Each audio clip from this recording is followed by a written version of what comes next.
성경에는 예수님의 제자들 가운데 베드로에 대한 이야기가 많이 나옵니다.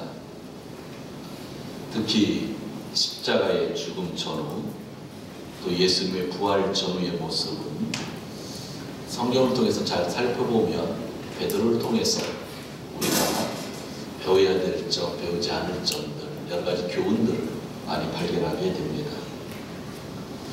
베드로는 예수님을 부정했습니다. 너무나 마음 아픈 사건이었죠.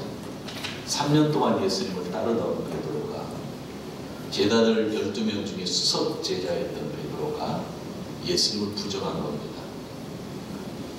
그리고 십자가에 예수님이 달리실 때에 그는 도망갔습니다. 그리고 그가 부활하신 예수님을 만났음에도 불구하고 그의 삶에 큰 변화가 없었습니다. 지난주 말씀을 통해서, 지지난주 말씀을 통해서 알고 있듯이 그는 고기 잡으러 갔었다. 그렇게 성경은 기록하고 있습니다. 그러나 이런 베드로에게 주님이 찾아오셔서 사랑으로 회복시켜 주셨습니다.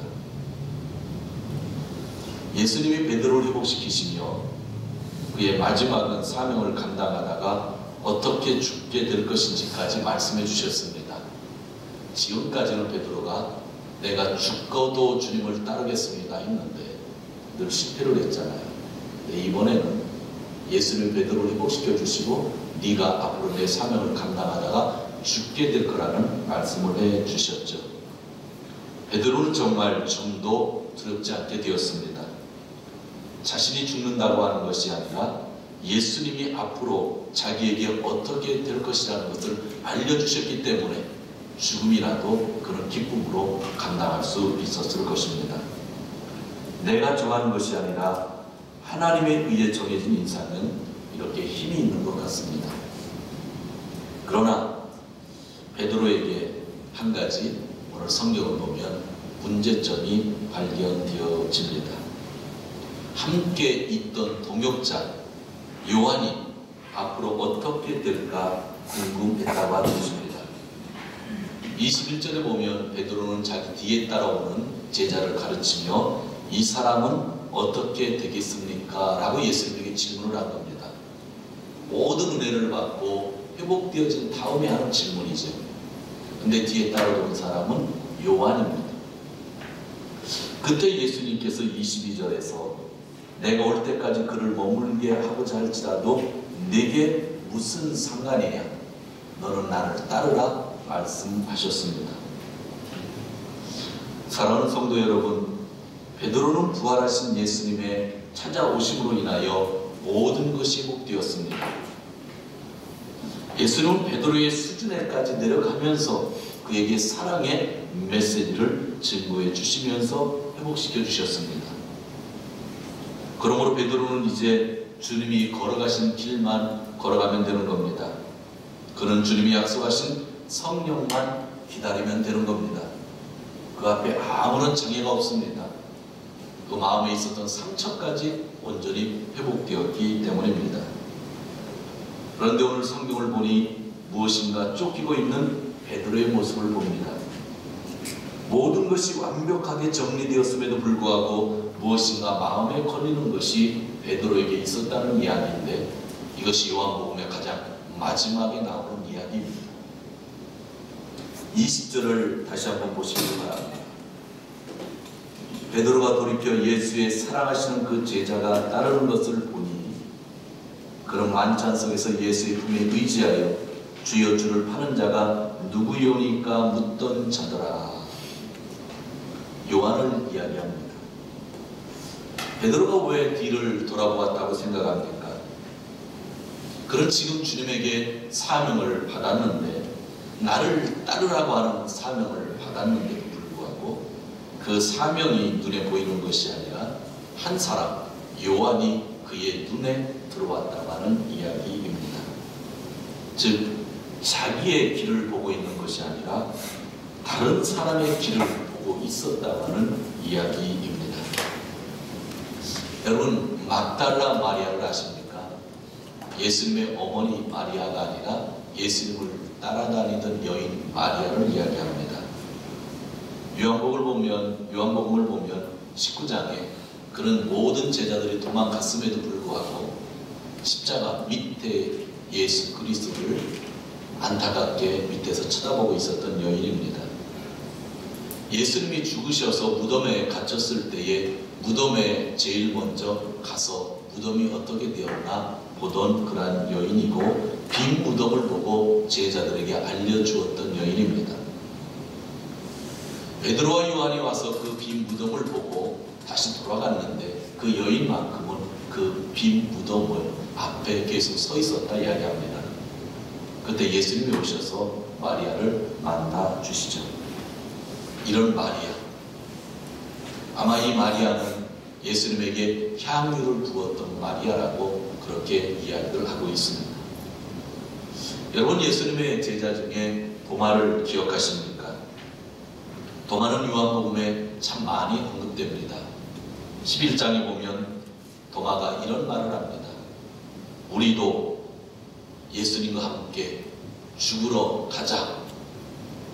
베드로보다 더 앞장서서 죽으러 가자 이야기를 했던 사람이 도마입니다.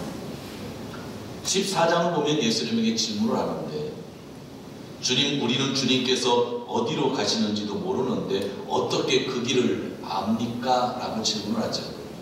그때 예수님이 내가 그 길이요 진리요 생명이다 말씀을 하신 겁니다.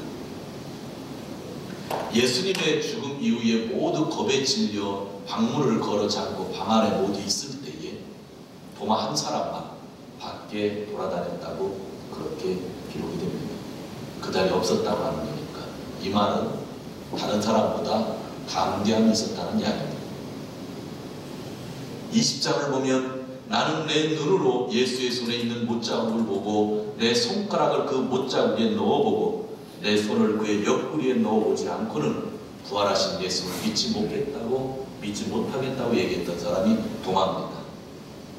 그가 예수를 보자마자 엎드려 나의 주님, 나의 하나님이라고 고백을 했죠. 요한복음의 말씀이 끝나는데 사실 21장을 보면 베드로와 함께 고기 잡으러 간 사람 중에 도마도 있었다고 21장 2절에서 이야기를 합니다. 도마의 인생이 어떻게 됐는지 성경에 기록하지 하고 있지 않지만 인도에 가면 도마가 여기 와서 복음을 증거했다고 하는 이야기들이 많이 있고, 그 도마가 세운 기념교회, 도마가 복음 전달하겠다고 하는 것을 기념하는 기념교회가 인도에 가면 있다고 합니다. 그런 인도에서 예수님의 복음을 증거하다 순교를 하였습니다. 막달라 마리아를 기억하냐고 제가 질문을 했고, 두 번째는 도마를 기억하냐고 질문을 했습니다. 두 사람이 중요해서 두 사람만 뽑은 건 아닙니다. 세 번째, 나는 어떠합니까? 라고 하는 질문을 하기 위해서 두 사람을 제가 인용한 겁니다. 여기 있는 여성 여러분, 정말 막달라 마리아처럼 사실 수 있으십니까? 여기 있는 남성 여러분, 도마처럼 외국에 나가서 복음 전하다가 죽을 수 있습니까? 여러분, 우리는 마리아가 아닌, 도마가 아닌 나라는 사람으로서 여기 있다는 것을 잊어서는 아니 됩니다.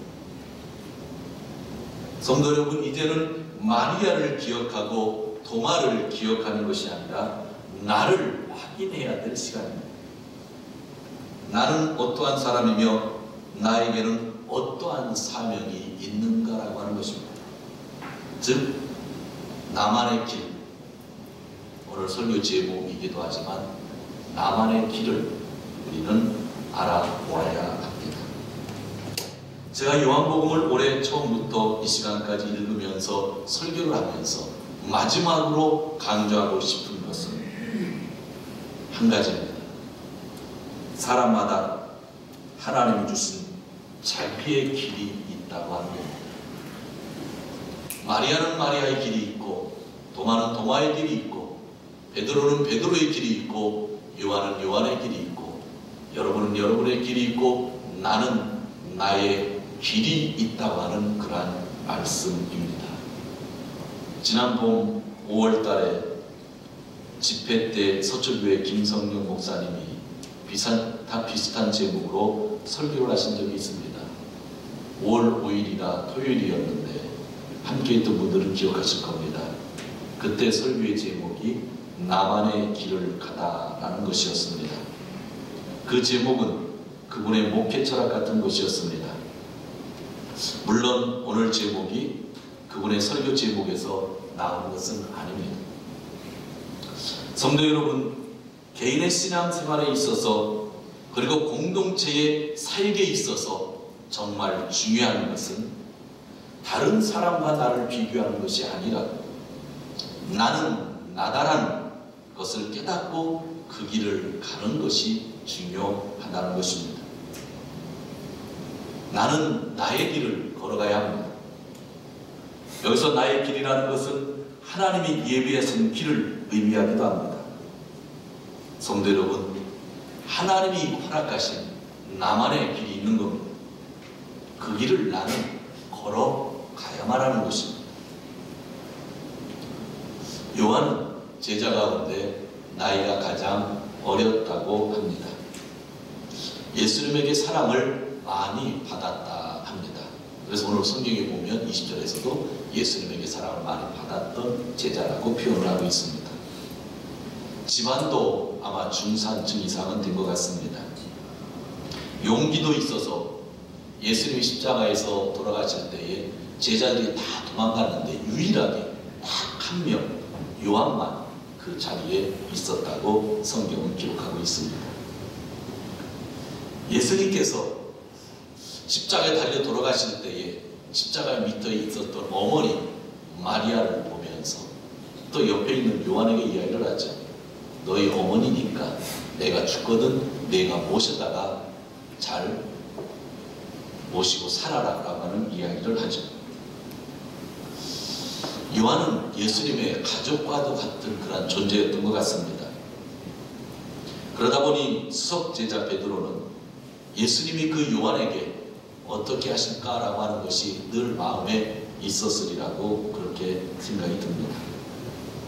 그래서 베드로는 뒤따라오면서 베드로와 예수님의 말을 듣고 있는 요한을 뒤돌아보며 예수님에게 질문을 하는 거죠. 저 요한에게는 어떤 사명을 주실까 하면서 저 사람은 어떻게 될 것입니까? 라고 질문을 했던 겁니다. 베드로는 비록 그가 예수님을 부인했던 도망했던 과거가 있지만 예수님의 수석 제자였기에 모든 것이 자기를 통하지 않으면 안 된다는 생각을 가지고 있었을지 모릅니다. 어떤 때는 자기가 더 예수님의 사랑을 받고 싶은 생각을 하고 있었을지도 모릅니다. 한 질문으로 3번씩이나 예수님이 네가 나를 사랑하느냐 질문하기도 했기 때문입니다. 그런데 여러 가지 상황을 보면 늘 걸리는 사람이 있습니다. 요한이라고 했던 겁니다. 지금 예수님이 나에게 말씀하고 있는데, 베드로에게 말씀하고 있는데, 그를 회복시키시고 내 양을 치라고 말씀하시고 있는데, 예수님의 사랑을 깨달은 베드로가 그 모든 것이 치유되고 있는데, 이제 완결되어지고 있는데, 베드로는 자기의 길을, 주님이 주신 자기의 길을 생각하지 아니하고 옆에 있는 사람의 길이 더 생각났다고 하는 것이 요한복음 마지막에 쓰여져 있는 것입니다. 사랑하는 성도 여러분, 베드로의 행동과 질문을 어떻게 생각하십니까? 저는 늘 저의 모습을 보고 있는 것 같다 생각이 들 때가 많이 있습니다. 나에게 맡겨진 일이 있지만 다른 사람이 하는 일을 보면 신경이 쓰이는 그러한 좋지 않은 습성입니다. 우리가 사명을 감당할 때에 가장 큰 장애물은 무엇일까요? 내 주위에 있는 사람들을 신경 쓰는 것이며 그 사람들을 시기 질투하는 마음일 수 있다고 하는 것, 우리는 기억해야 됩니다. 사명이 있는데 우리는 큰 장애물이 무엇인가? 사실 주위의 사람들을 신경 쓰다가 우리가 그 사명을 감당하지 못할 때가 많이 있는 것은 아닌지. 예수님은 22절과 23절에서 말씀하시는데 제가 풀어서 여러분들에게 말씀을 합니다. 내가 요한만 사랑해서 요한이 100년, 200년 더 살고 아니 내가 재림할 때까지 내가 그를 살려둔다고 해서 베드로 너와 무슨 상관이 있느냐? 그렇게 22절 23절에서 이야기한 겁니다. 베드로는 순교 당한다는 이야기를 예수님에게 들은 거잖아요. 죽게 될 것은. 그런데 요한은 어떻게 될 거라고 예수님에게 질문했을 때 예수님이 말씀하는 거예요. 죽든지 살든지 100년을 살든 200년을 살든 그는 요한의 길이고 너랑은 아무 상관이 없다라고 말씀하셨다는 이야기입니다. 다른 사람이 잘 되든 못 되든 주님이 주신 나의 길을 걸어가는 데는 상관이 없다고 하는 이야기입니다. 다른 사람들과 인연을 끊고 살라고 하는 것이 아니라 우리에게 주어진 길이 있다고 하는 것을 예수님이 강조하고 있는 것입니다. 이 말씀이 요한복음을 앞으로 전해야 하는 우리들에게 마지막으로 주어졌다고 하는 것, 마지막 말씀이 이런 말씀으로 요한복음이 끝난다는 것, 아주 담대함으로 무겁게 이 말씀을 우리가 받아들여야만 하는 것입니다. 성도 여러분, 다른 사람이 우리보다 더 열심히 할 수 있습니다. 다른 사람이 열심히 하는 것이 여러분의 사명과 여러분의 길에 무슨 관계가 있나요? 다른 사람들이 열심히 하지 않는 것이 나의 길과 무슨 상관이 있습니까? 다른 사람들이 헌금을 많이 하는 것이 가난한 나와 무슨 상관이 있습니까? 가난해서 적게 드리는 사람이 있다고 하면 그것이 나의 헌금 생활과 무슨 상관이 있습니까? 주님은 우리에게 주어진 그 길을 걸어가라고 하는 것입니다. 나만의 길이 있다고 주님이 말씀하고 있는 것입니다. 이웃교회가 우리보다 작다고 해서 나의 길이 달라지는 것이 아닙니다. 이웃교회가 우리보다 크다고 해서 나의 길이 바뀌어지는 것이 아닙니다. 데살로니가 4장에 보면 그 교회 공동체에게 하나님은 바울을 통해서 이런 말씀을 합니다. 조용히 살기를 힘쓰며 자기 일에 전념하고 자기 손으로 일을 하십시오. 자기에게 주어진 일을 해야 된다고 교회 공동체에게 분명히 말씀하고 있는 겁니다. 자기 손으로 일하는 거라는 거예요. 자기 길을 가라는 거예요. 이것이 힘들어도 그것이 교회를 위한 일이라면 그렇게 해야 된다고 하는 것이죠. 나에게 주어진 일을 하기 위해서는 남을 의식하지 말라는 거예요. 베드로에게 요한 의식하지 말고 내 길 가라는 거예요. 우리가 신앙생활 하다 보면 참 남을 의식할 때가 많이 있잖아요. 예수님의 복음을 올 한해 우리가 다 들었습니다. 마지막 우리의 삶의 태도 하나를 우리에게 말씀을 통해서 고쳐갔으면 합니다. 남을 의식하지 말고 주님에게 나에게 주신 그 길을 담대하게 걸어가자는 겁니다. 사도행전 4장을 보면 바나바라고 하는 사람이 나오는데 그는 전 재산을 사도들 앞에 가지고 왔습니다. 가난한 성도들 위한 헌금이었습니다. 그가 이렇게 헌금할 수 있었던 것은 그가 헌신하였기 때문입니다. 지금부터 그에게는 집이 필요 없고 땅이 필요 없습니다. 성경을 보면 그는 사도행전 13장에서 순회 복음 전도사의 부르심을 받고 안디옥 교회에서 파송을 당한 것을 보게 됩니다. 파견됐다는 거죠. 이러한 헌신자에게 있어서 가지고 있는 땅은 아무런 의미가 없는 거예요. 집이 무슨 의미가 있겠어요? 전 세계를 돌아다녀야만 되는데. 그래서 그는 모든 것을 드렸어요. 그때 초대교회는 바나바를 너무 많이 칭찬했고 바나바의 별명이 위로의 아들이라는 별명을 얻게 되었다고 성경을 기록하고 있습니다. 사도행전 5장을 보면 이 바나바의 헌신을 본 아나니아와 삽비라라고 하는 부부가 나옵니다. 그들도 땅을 팔아 헌금을 합니다. 그런데 그렇게 한 동기는 그들도 선교사의 삶을 살기 위함이 아니라 사람들이 바나바를 칭찬하는 것을 보았기 때문입니다. 그러나 생활할 돈이 필요하여 처음 드리려고 마음 먹었던 것에 일부를 감추어 두고 나머지를 드렸습니다. 그 결과 그들 거짓말에 대한 하나님의 심판을 받게 됩니다.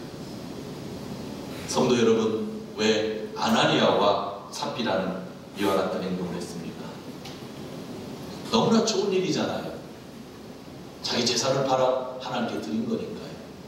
그런데 그거 왜 심판을 받아야만 하나요? 남을 의식하다가 그러한 길을 가게 된 거죠.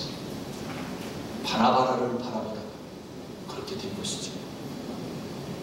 하나님은 모든 사람이 한 마음이 되기를 원합니다.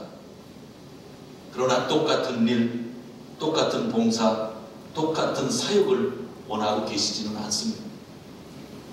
왜냐하면 하나님이 허락하시는 달란트는 모두에게 다르기 때문입니다. 사랑하는 도쿄교회, 도쿄기독교회 성도 여러분, 이 사람은 어떻게 되겠습니까? 이 사람은 어떠한 일을 하게 될 것 같습니까? 그에게는 어떠한 길입니까? 이러한 질문은 우리들이 해야 할 질문이 아니라는 것입니다. 내가 할 수 있는 일, 나만의 길을, 주님이 주신 그 길을 우리는 걸어가야 합니다. 성도 여러분, 여러분에게 주어진 주님의 일이 과연 무엇입니까?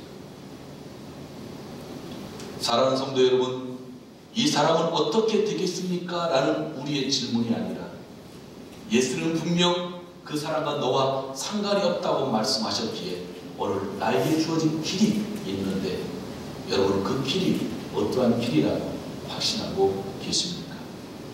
물론 저도 여러분의 길을 잘 모릅니다. 그러나 여러분들만 하나님의 응답, 하나님의 감동을 받는 것이 있으리라고 생각합니다. 하나님이 허락하신 나만의 길을 가는 것이 아주 중요합니다. 하나님이 주신 나만의 길. 올해 9월 달인데 9월 7일이죠. 후쿠오카시 히가시고 동부죠. 이게 큐슈 대학이 있는데 하코자키 캠퍼스죠. 거기서 불이 났습니다. 해체하는 그 건물인데 불이 났는데 나중에 그 안에를 보니 그 학교의 졸업생이었던 남성 46살 연구생이었던 그분이 거기서 죽어 있었습니다. 등유를 뿌리고 자살을 한 겁니다. 그 사건으로 연구생의 실태가 되게 논란이 되고 뉴스에도 많이 나왔습니다. 그는 1972년 교토에서 태어났고 가정이 어려웠기 때문에 고등학교를 자위대의 지휘관이라고 그러죠. 지휘관이 나루타메노 고등학교가 있더라고요. 일본. 저는 그 사실을 알고 너무 깜짝 놀랐어요. 군대를 성인들이 돼서 가야 되는데 고등학교 때부터 그 자위대에 들어갈 수 있는 그 학교가 있더라고요. 특별한 학교가 뭐 다 면제지만 고등학생 때부터 나라에 대해서 세뇌 교육을 받으면 그 사람들은 죽을 때까지 안 변하겠구나라고 하는 생각을 해서 되게 마음이 덜컥 무서웠거든요. 근데 그 청년이 일단 고등학교를 거길 들어가고 자위대에서 근무하고 퇴관하고 머리가 좋았던 것 같아요. 공부해가지고 큐슈대학 법학부에 들어가게 됩니다. 헌법을 전공했습니다. 법 아래서는 모든 것이 평등하다는 말이 마음에 꽂혔기 때문에 그는 법학부를 들어갔다고 합니다. 1998년에 대학원 과정에서 석사학위를 따고 이어서 박사학 과정에 들어갔는데 논문을 쓰지 못하고 2010년에 퇴학을 합니다.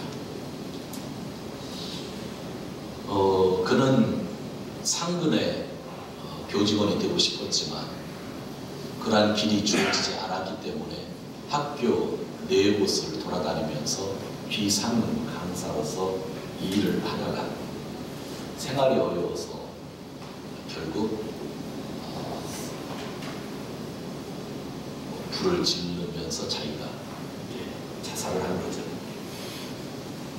깨끗한 건물이 아니라 해체해서 없애는 건물 안에서 살다가 학교 측에서 이제 해체하니까 나가라고 하니까 갈 곳이 없었던 그가 그런 행동을 취한 겁니다. 신문에도 났고 방송에도 일부 났던 이야기입니다. 왜 그가 그러한 죽음을 맞이했는가? 일본의 한 텔레비 방송국에서 금요일날 밤 10시 40분에 그 문제를 다루는 것을 한 25분 정도의 방송이었는데 보고 제가 어제 다시 그 내용을 되돌아 보기 위해서 또 영상을 또 살펴보았습니다. 그 청년이 그 신문에는 났지 않았던 이야기를 방송에서 하고 있더라고요. 죽기 전날 자기가 3년 동안 몸이 피곤할 때마다 뭐라고 그러죠? 쇠꼬치 적고론을 다니면서 마사지를 받았는데 그 적고론에 그 죽기 전날 구두 한 켤레랑 편지가 하나, 고맙다는 편지가 나오고 이 구두를 다른 사람이 신었으면 좋겠습니다 라고 하는 편지와 함께 구두가 도착을 했다고 그래요. 그 구두는 그 적고론에 있는 사람들이 46세이지만 이분이 너무 외롭게 살고 열심히 사는 것을 보고 생일날 10일 전에 선물을 했던 건데 그가 죽기 전날 그것을 다시 적고론에 보내온 것입니다. 그리고 그는 죽기 전에 생선을 사가지고 오치우게니까 아까라나 이게레도 그동안 신세진 사람들에게 생선도 이렇게 다 보냈다고 합니다. 기본적으로 어렵게 살았지만 되게 착했던 사람인 것 같아요.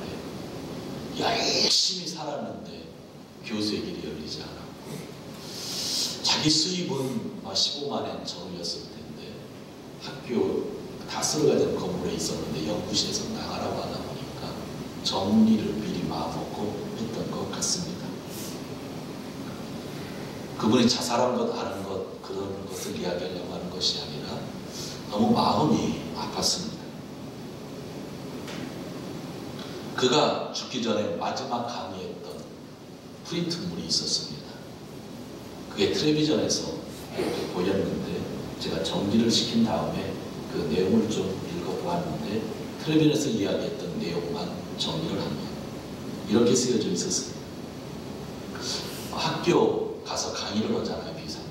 마지막 수업할 때 나눠주었던 그러한 프린트물입니다. 그가 그런 이야기를 합니다. 프린트물에 학생들이 읽었겠죠.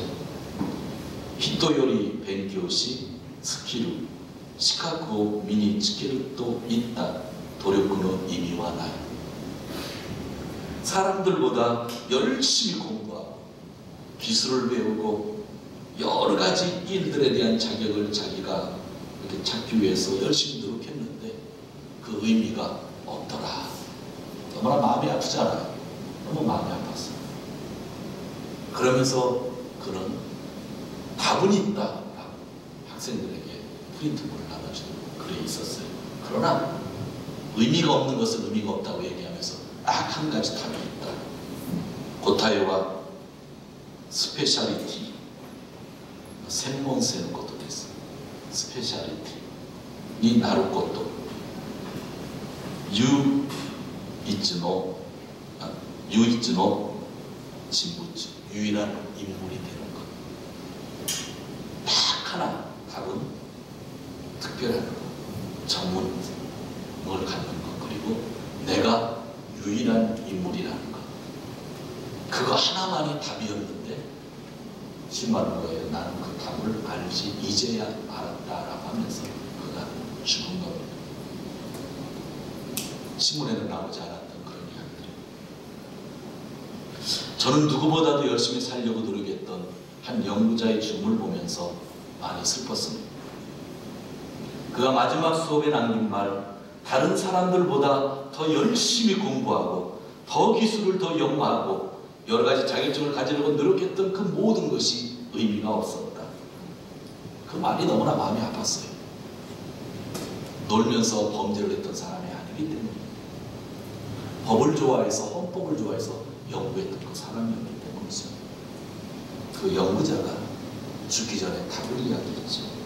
조금 전에 이야기했지만 유일한 인물이 되는 것이라고 했습니다. 그는 죽기 전에 자기만의 길을 가지 못한 것을 후회한 것입니다. 그 연구자가 죽음으로 학생들에게 알려주려고 했던 메시지일 겁니다. 저는 그 연구자의 죽음을 보면서 이 세상 사람들이 더 이상 그런 아픔 가운데 죽어가지 않았으면 하는 마음이 간절합니다. 누구보다도 열심히 살았던 그가 죽은 것은 이 사회의 하나의 모순이기도 할 겁니다. 그러나 신앙을 가지고 있는 우리는 그것을 모두 극복했으면 좋겠습니다. 그런데 오늘 예수님이 마지막에 그 글을 우리에게 남겨두셨습니다.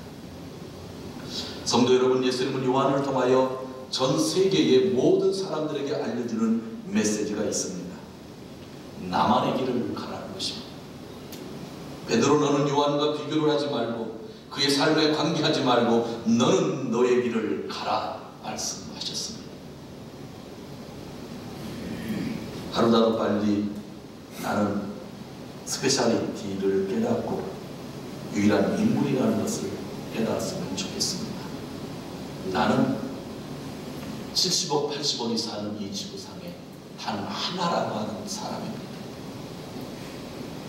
나보다 귀중한 사람은 내 입장에서 보면 아무도 없을 겁니다. 내가 죽어도 70억 인구는 남아있지만 내가 죽으면 70억 인구는 아무런 의미가 없는 겁니다.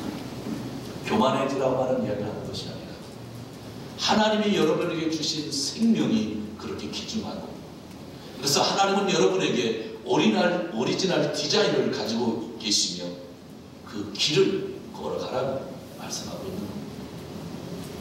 남을 살펴보면서 내가 배워 들어가는 것이 아니라 남과 나를 비교하면서 내 일을 잃어버리는 것이 아니라 나만의 길을 걸어가는 것, 그것이 오늘 예수님이 우리에게 주신 말씀입니다. 어떤 사람들은 목사님을 배우기 원합니다. 어떤 사람들은 어느 장로님을 배우기 원하고, 어떤 사람들은 어떤 성공한 회사의 사장님을 배우기 원합니다. 그리고 그들과 자기를 비교하기 시작하죠. 그러나 성경은 사람을 닮으라고 말씀하지 않습니다. 오직 예수님만이 롤모델이고 예수님만 닮으라고 합니다. 예수님만을 바라봐야 비교하지 않는 겁니다. 여러분이 저를 바라보면 언젠가 여러분과 저를 비교하다가 교만하게 되기도 하고 상처를 받기도 합니다.